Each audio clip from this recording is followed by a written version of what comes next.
Hello everybody, this is the MeRC channel and I'm Dave, and what I'm going to be doing today is comparing Magix Movie Edit Pro, which is on this laptop right here, with DaVinci Resolve, which is behind me on the desktop. So those two pieces of video editing software, I'm going to compare them and just see basically what's different about them.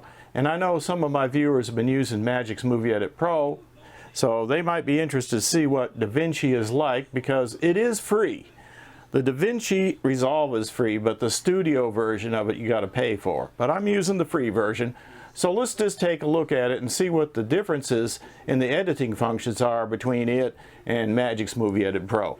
Oh, and I wanted to say my video setup here is I've got this voice recorder and a microphone that I'm going to be talking through, and then I've got OBS software that captures the desktop on both computers. And I'll just take the output of the OBS and put it together from both computers and make a little video with the screens. Alright, let's get started.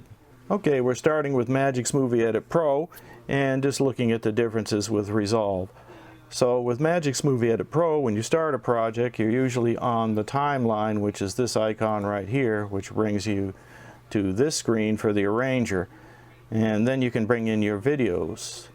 There is a media pool right here where you can bring things in, or you can use just your Computer Explorer. Bring in the AZ screen recorder from my phone. Let's bring that in.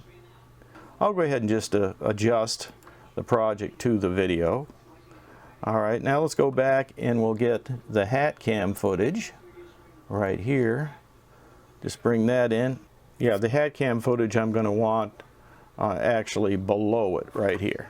It's confusing, but the movie that's on the bottom in Magix Movie Edit Pro is actually going to be on the top as far as the screen goes. Now, I can show you that by going in here to Effects. I've got this, the hat cam is highlighted. I'm going to go into Effects. So I'm looking for Size and Position, which is right here.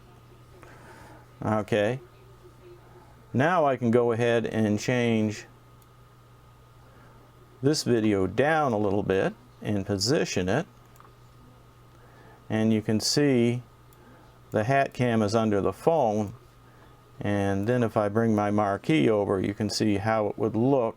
So this is my hat cam footage with the phone, the screenshot from the phone below it for my drone. Now that is a picture-in-picture thing that's going on right there, and you saw how I did it with that particular thing. You can use those different features. There's section, there's zoom, there's rotation, and the size and position, which I just showed you. Various things, so you kind of work between these to get the picture or the video clip where you want it. Okay, so we got that, and if we play it, you can see how it works. I think it actually doesn't look too bad just like that. But if I was to... Now, if we wanted to synchronize the video, then we would, in this particular program, in Magix, you can actually, let's go down here and make this a little smaller with this minus button and bring this out where you can see it. Now, if we wanted to sync these videos up, I could hold the control key, select the bottom one like that, then select the top one, right click. There, now I got to let go of the control key. Now right click, go to audio functions, and let's see, go down to here to align audio objects with this track. Do that, and it'll pop it right in place so the two audios are synchronized and the videos are synchronized. Now if you wanted to see the audio tracks separate, you could go over here and unchain it and you can see the audio track separate. But this video on the bottom here shows it as overlaid over the video on the top. So that's that. Now let's go over and take a look at DaVinci Resolve. Now this is DaVinci Resolve over here. Again, I can drag my videos in here, so let's go ahead and get the screen recorder. Bring that in and just drop that on.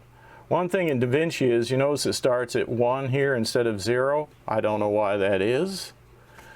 And if you want to go ahead and look at the full length of it, there's an icon right up here. You click and you can look at the whole thing. Now let's bring in the next one. Now you'll see that the audio is already separated with Resolve. So now I'm going to bring in the hat cam, and I want it to be on top like this, because the track order is different in DaVinci. Now the movie that you want to see overlaid is on top of the main video. To me, that kind of makes more sense, because what's on top is overlaid on top. That kind of makes sense. Magix is the reverse, but you know, I got used to it over the years, and it doesn't bother me anymore with Magix, but that's just the way the two of them work. You can see that they're already you know, expanded as far as the audio. The audio you can see already, and they're linked together. When you move the video, the audio moves. Now if you wanted to synchronize the tracks, there is no function. I mean, if you like highlight them and highlight them both and then right click, there is no function to synchronize the tracks together. There is a function with multicam where you can take like 2 videos over here and your media pool, right click, and then I think there's a thing down here. Oh, actually it's up here, create new multicam clip, and you can then synchronize them within the multicam clip. But I don't want to use multicam, and so that's the only way you can really do the synchronization as far as I can see in Resolve. But you can just take and drag the video. We saw from the previous one that they lined up. You know, you can just drag it along until the two look the same, and you can also listen to it. Okay, I'm close now. Now all I've got to do is zoom in a little bit. And the way you do that is, I'll just place my marker here. There's a thing right up here you can zoom in very easily, like that. And then there's a thing down the bottom where you can slide it to get it where you want it. So you can kind of look it over and inspect it and see where you want to put the two clips together, and then just kind of move it around till you get that. Alright, so after you get the videos aligned by just looking at the patterns and listening, now we can go ahead and I'll show you the difference when we do the picture-in-picture. So let's just go up to this one, we'll highlight it. Now what's different with DaVinci is you have a thing called the inspector right here, which is up top, and it has video and audio, and I really like this feature. So if I want to say position this one, let's do the zoom first. We can do that and see how we can just move that and zoom it where we want it. So that's very easy, and we don't have to switch effects or anything. If we want to position it, we can position it where we want it, just like that. There's X and Y, so you can just put it where you want. And then further down, if you need cropping, you can open that up and you can crop like the left or the right, the top, the bottom. See, you can do all that right there. And you can undo it just by clicking this button right here. So now that I got that in position, it's pretty much the same as the way I had it in Magix Movie Edit Pro.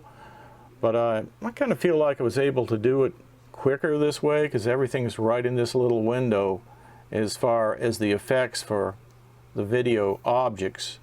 There's also stabilization built in here, dynamic zoom, lens correction, a few other things all there. And also on the audio is interesting, like if you want to adjust the audio, so the audio for it's down here. Now I showed you could adjust this line, but without going to the mixer over here or touching anything, I can adjust that line up here by just doing this right here, and it's more accurate. And I can also see the number, it's there all the time.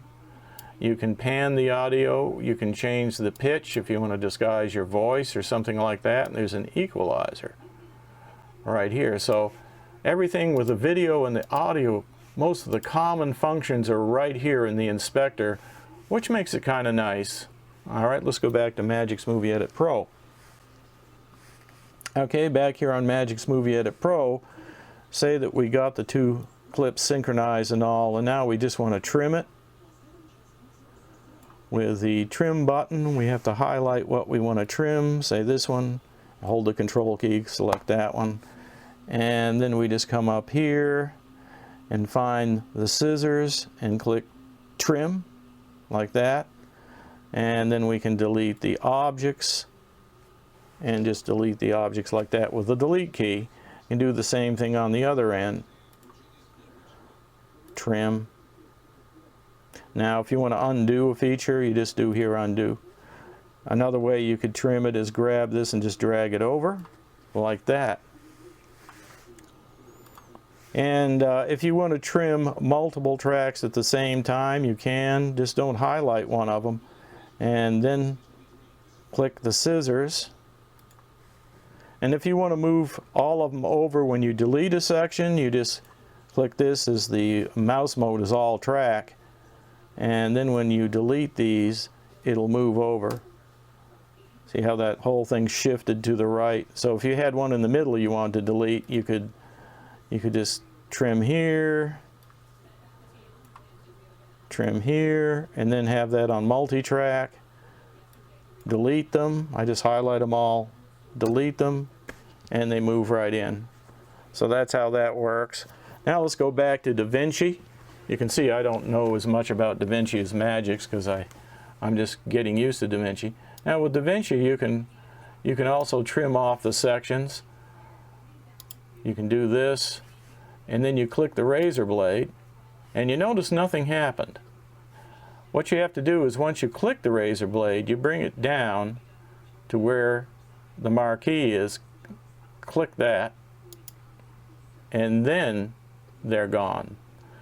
And then you have to go back to the mouse mode here, and you can, I didn't have to do that because they're both connected, but you can hit the delete key, watch what happens. Okay? And so that trimmed it right off. If you wanted to choose what you want to do, let me undo that. The undo feature, I use that a lot, is just Control Z, which is a common Windows command, and I can do Control Z again to undo the cut right there. So let's say we wanted to go back and cut it. Razor blade, cut, and now I can go back to the mouse mode here and right click, and I can choose whether I want to delete selected or ripple delete. Now ripple delete will move all of the tracks. That's like the all tracks mode that I had over in Magix. Ripple delete does that. So it'll bring all of the tracks over to match what was deleted. And it kind of did that anyway because I was at the end. But what if I was in the middle? So let's make a couple cuts in the middle here. Now I don't know all the hotkeys to this, so you'll have to pardon me. There's a way you can do that with a hotkey. I don't know what it is yet, but I'll learn. And as you scrub along, you can hear the audio too, which is kind of interesting. Now, if I clip this middle part out, go back to here, and I'll select both. I'm using the control key. Now you see I didn't get that cut all the way. I messed up, so I'll go back. I forgot to cut that one. All right. Now let's select both parts. Now if I just hit the delete key, they should move over together. But what if I only had one part selected? What if I had this part selected and then I hit the delete key? See, that kind of put the seam right over here and removed some of my material. So Control Z, didn't like that. But if I was to select just one part, right click and do delete selected, it would leave a gap right there. So that's what I've been doing. If I want to leave a gap, if I want to close it all up, I can just go ahead and hit delete and it'll close it all up. So it just works a slight bit different. And I'll go ahead and trim this, but I do kind of have to move between two tools, not knowing much about the program as far as the hotkeys, but there we go. So I took a section out of the middle, and that's pretty much the way it works. Now with DaVinci you have your timeline view here, but you also have a cut view here. And this makes cutting a little easier. If you want to just click here, you can cut much easier. And there's scissors, just like in Magix Movie Edit Pro, if you want to cut. So I could just do that, and I've made a cut. And you can see what's going on down here in the second timeline. And you can make another cut like that, and then you can click here and delete. You can delete like that, and it'll close up. So it's actually got a separate cut window, which is interesting. That Magix doesn't have that at all. And DaVinci's free, so it's pretty amazing what it does have. And then you can also go here, and this is just your media pool view, where you can see your media pool view in a big view. So that's those three. Then we have the Fusion pane, and the Fusion pane to me is a pain.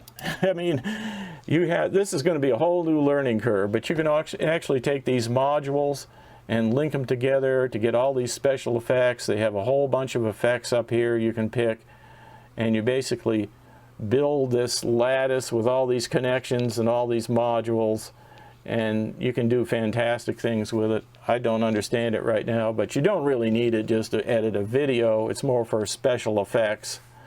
One of the exceptions might be chroma key, but I've been able to do that without going into Fusion. So the next one over is really nice. This is actually the color mode, and so it has a whole panel or whole section just for adjusting the color. So and it also has LUTs, which Magix Movie Edit Pro does not have LUTs, but this has LUTs right up here. You can pull this down, pick a LUT, and colorize your video. You know, do lots of things to the design to make the format that you want, if you want a special format for your video. So color grading's much easier, I think, with this program, because it does have that dedicated panel to do all that kind of stuff. And then it has a music panel here where you can mess with the audio and the music and get fancy with that. I haven't really tried this, and I've put audio music in some of them, and they, without using this, did fine. I just clipped them off like I do in Magix. And then finally there's the export button. And the export button is interesting in the sense that the first thing you do is pick a format up here, like you might pick YouTube 1080p, and it just fills it all in for you. You don't have to do anything. Just make sure that it is the right format. You can see the codec here, and your format, maybe you want MP4, whatever. When you get it the way you want, you can actually save it as a custom thing. I've got a few custom ones over here that I've already done. That's my 1080p HD right there. And then once you get that done, you can actually come over and start the render. Well, first you say add render to queue right here. And this is where you can give it a name, whatever name you want to give it. Let's see if it's still in the queue here. That's what I got this one called. And then you save it. Now that file is now saved on your computer, but it isn't rendered yet. We just got a file name and a file for a placeholder. Then you start the render right here. And when you click that, then it renders it and it shows you a progress bar up here. So that's how the export works. Pretty easy. I'll go back to the edit view here. And you can see, for some reason it looks a little different. Well, up here you can adjust like your video height, your audio height. You can put in the audios here. You can do different video options. So basically it's back the way it was. You know, just the way you want. And then save the project. File, save project. So now it'll stay that way from now on. Over here is your mixer panel, so you can adjust here. If it goes into the red, just pull it down a little bit like that. And this is your master mixer. All right, let's go back over to Magix Movie Edit Pro. So back on Magix Movie Edit Pro, if we wanted, you know, on this one here, Magix Movie Edit Pro, I assume you guys are familiar with this one, but it doesn't have any of those special panels down here. Like if you wanted to do color, then you're going to have to go down into here and find the color correction panel or color, highlight one of them, and then you can adjust your color. You've got auto color, you've got saturation, so you can adjust that. And you know, and then color or correction here is a little more sophisticated, like that. Chroma key is right here, which is handy. Now I don't have to do anything fancy with Fusion or anything in here. I can just click what my background is for my green screen. If it's green, it's that. If it's black, it's that. Or if I have a video that's like white on black and I click black, it'll just show the white part of it, like the lettering or whatever. So chroma key is all on this tab here. And let's see, brightness, contrast is right here, and so forth. So it's just a different way in the way it works, good or bad. One thing I do like about Magix is it does have a bunch of templates built into it. So if you want to add transitions in here. Now transitions are in DaVinci too. In the Resolve it does have transitions. I didn't show you that, but it does have it. But this one has some things like intros and outros that Resolve doesn't have. So you can put intros to your video. So like if I go to pointer here, there's a whole section of pointers if I want to add arrows. And so I could just drag an arrow down, drop it on there, and it gives me an arrow.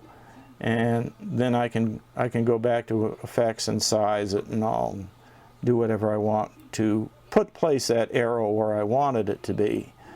We can place the arrow to point. We can also rotate it and do stuff like that to it. That would be under rotation right here. And then if it's still highlighted, you can rotate it. And it's right up here like that. So yeah, if you want to do an arrow in DaVinci, you actually have to create your own arrow with a transparent background and then bring it in and put it on the timeline, because I didn't see any arrows. None of these special templates were available right on the free version of Resolve. But you know, that's just the thing. Now on Magix, if you want to export a file, you have to go up to here to do a file export. So you do export movie here as, say, MPEG 4. So there's no other window or anything to do the export. And then you can pick user defined or one of the other things. I like the user defined, and then I'll just go ahead and click OK, and it'll export to this title right here that I already have in there. Or you can change the name of it. So that's the way it works on this.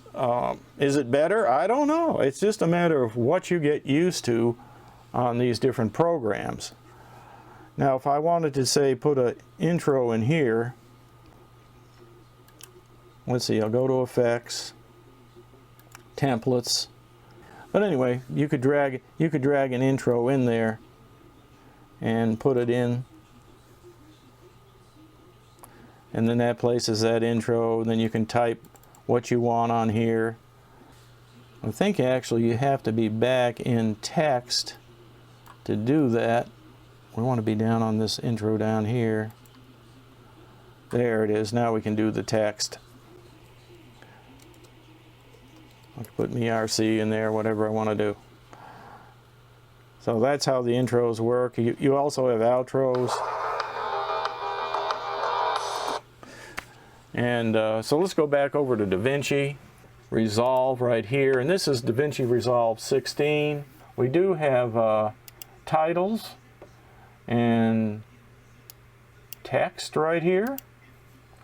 So if I wanted to do text, I could drag that on and put some text up here.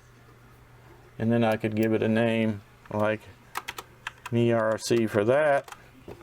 And I could have that fly in as I want to. I mean, if I wanted to make it fly in, I could.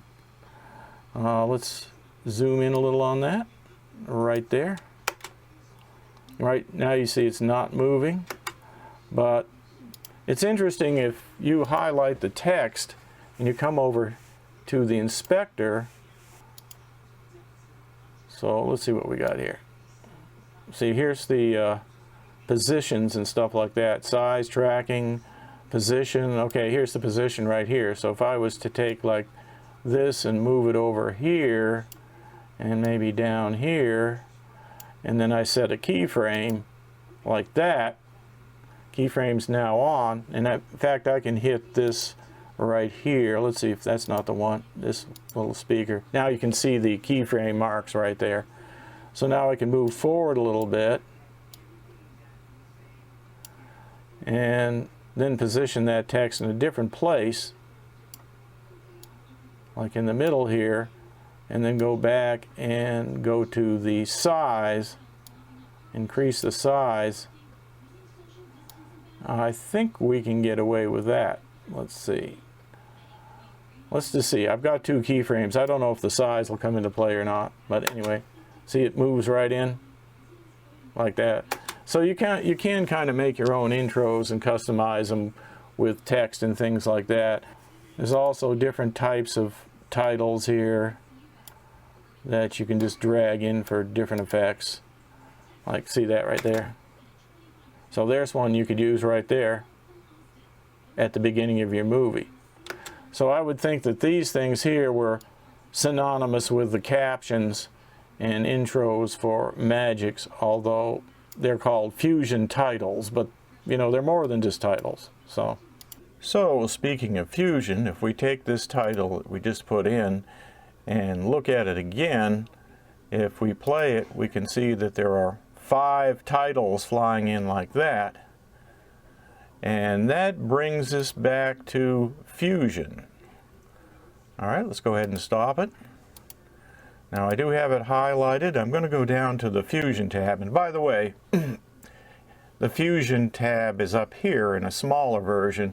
And inside here you can enter all the titles for each layer of text that flies up on the screen. But if we actually go into the Fusion tab, which is right here, you can see the Fusion view right here, and this is the title right here, and this is the output, and these modules I think are called nodes. And if we go ahead and expand this node, or this group of nodes, I think we can find expand. Do you see it? Right here, expand group. Bang! Look at that. Somebody went to a lot of work to make this title.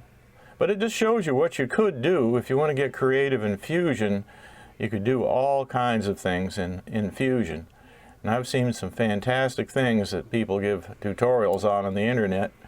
Some really crazy things. But this is what's inside it right there. And again, over here you can see where to enter the text for each layer. Like that. But that just gives you some idea how Fusion works and what you could do with it. So there's your 3 or your 5 text layers there, and then they're fed into these text elements. So I just wanted to show you that real quick because I didn't cover the Fusion tab very well before. Okay, back here to the Edit tab. And so in closing, I just want to say that I'm not very good at DaVinci. This is new to me, so you probably thought I didn't know what I was talking about, which was probably correct, because I don't. I'm just learning it. I know much more about Magix Movie Edit Pro. But just leave some comments under the video what you think. Which one do you think is better, Magix Movie Edit Pro or DaVinci Resolve 16? Now, there are better programs out there that you have to pay a bunch of money for. Adobe products are great. So Adobe makes Premiere, which is a really great program. But I think this program here, DaVinci Resolve, might get you familiar enough with this type of editing that it might apply pretty well to Premiere if you ever move over to that. There are differences, of course, in all of these things, but this is more like Premiere than Magix Movie Edit Pro. So, and it's free, so it might be a good stepping stone in that way. Magix Movie Edit Pro is cheap. Once you pay for it once, you can keep using it forever, but it'll nag you each year to go to the next version. and the next version is usually around $69, so it's not a ton of money, nowhere near what Premiere would cost. So either one of these is good. Just let me know what you think. Is it worth switching to DaVinci from Magix Movie Edit Pro, or maybe you want to go the other direction? I don't know. Just let me know what you think, and I'll see you later. This is Dave signing out.